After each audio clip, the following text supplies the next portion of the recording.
sida la socotiinba saddexdii maalmood la soo dhaafay ciidamada booliiska Soomaaliyeed waxay caasimada ka wadeen howlgallo lagu xaqiijinayo amniga caasimada iyo muwaadiniinta Soomaaliyeed.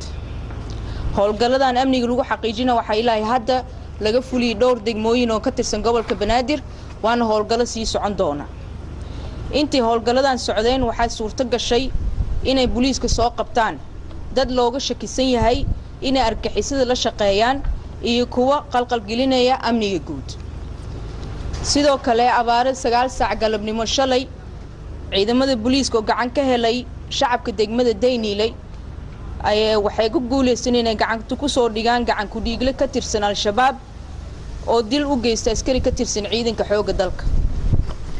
arintan waxay qayb ka mid tahay qorshe balaaran oo lagu xaqiijinayo amniga dalka iyo caasimada.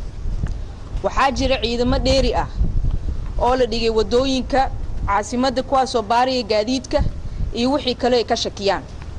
waxaan ognahay in qorshahan xaqiijinta amniga caasimada ee la socdaan ama ay dhaliyeen culeysyo dhanka isku socodka meelaha qaar.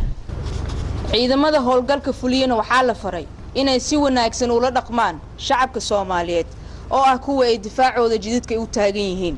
anaga wax alle wixii oo loogu fudeyn karo shacabka Soomaaliyeed waan qabanaynaa waana qorsheynaa waana ku guda jirnaa si jidadkaas ay la xiran sabab baa loo xiro sabab laan looma xirin laakiin waxaan qaadnay tilaabooyin loogu fududeynayo shacabka isku socodka baabuur baa loo diyaariyay ambulance baa loo diyaariyay si ay shacabka dhibaatada ka soo gaaraya xiritaanka jidadka la sii yareeyo. waa maasantiin.